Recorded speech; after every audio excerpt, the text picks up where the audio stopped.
കോതമംഗലത്ത് സർവശിക്ഷാ അഭിയാന്റെ നേതൃത്വത്തിൽ ആരണ്യകം 2017 സംഘടിപ്പിച്ചു.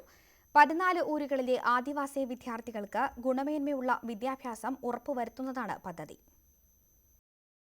കുട്ടമ്പുഴ പഞ്ചായത്തിലെ 14 ആദിവാസി ഊരുകളിലെ കുട്ടികൾക്കായാണ് പരിപാടി സംഘടിപ്പിച്ചത്. 5നും 14നും ഇടയിൽ പ്രായമുള്ള മുഴുവൻ വിദ്യാർത്ഥികൾക്കും ഗുണമേന്മയുള്ള വിദ്യാഭ്യാസം ഉറപ്പുവരുത്തുന്നതാണ് പദ്ധതി. ആദിവാസി വിഭാഗങ്ങൾക്കായി കേന്ദ്ര സർക്കാർ നടപ്പാക്കുന്ന വിദ്യാഭ്യാസ മേഖലയ്ക്കുൾപ്പെടെയുള്ള പദ്ധതികൾ ഇവരിലേക്ക് എത്തുന്നില്ലെന്ന് ഇടുക്കി MP ജോയ്സ് ജോർജ് പറഞ്ഞു. തൊഴിൽ രംഗത്ത് ഉന്നത തസ്തികകൾ പലതും ഈ വിഭാഗത്തിൽ യോഗ്യതയുള്ളവർ ഇല്ലാത്തതിനാൽ ഒഴിച്ചിട്ടിരിക്കുകയാണെന്നും ഇക്കാരണം കൊണ്ട് ആദിവാസി മേഖലയിലെ കുട്ടികളുടെ പഠന നിലവാരം ഉയർത്തേണ്ടത് ആവശ്യമാണെന്നും MP പറഞ്ഞു.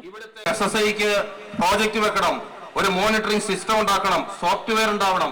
അതിനുശേഷം 10ാം ക്ലാസ്സും +2 കഴിഞ്ഞ് അവരെ ട്രാക്ക് ചെയ്ത് അവരെവിടം വരെ പോകുന്നു എന്ന് അറിയാൻ പറ്റുന്ന സംവിധാനം ഉണ്ടാവണം. ഈ പാവപ്പെട്ട കുഞ്ഞുങ്ങളുടെ പിച്ചച്ചട്ടിയിൽ കൈയിട്ട് വാരുന്നവരായി മാറി ഈ SSIയിലെ അധ്യാപകർ എന്ന് പറഞ്ഞ് ഡെപ്യൂട്ടേഷനിൽ വന്നിട്ടുള്ള പല മാന്യന്മാരും എന്ന് പറയാതിരിക്കാൻ പറ്റത്തില്ല. അന്ന് കുട്ടമ്പുഴയിലെ പിണവൂർക്കുടി, പന്തപ്ര, അഞ്ചുകുടി, എളംപ്ലാശ്ശേരി, വേങ്ങൂർ തുടങ്ങിയയിടങ്ങളിൽ നേരത്തെ ക്യാമ്പയിൻ സംഘടിപ്പിച്ചിരുന്നു.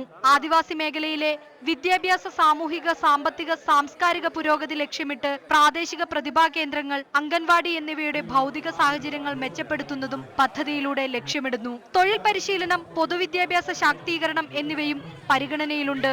പട്ടികവർഗ വികസനം, വനം, പോലീസ്, എക്സൈസ്, സാമൂഹ്യനീതി, സാംസ്കാരിക സന്നദ്ധ പ്രവർത്തകർ എന്നിവരും പദ്ധതിയുമായി സഹകരിക്കുന്നുണ്ട്. ആദിവാസി ഉത്സവത്തിൽ ഗോത്രവർഗ വിഭാഗം കലാപരിപാടികളും സംഘടിപ്പിച്ചു. ന്യൂസ് 18 കോതമംഗലം.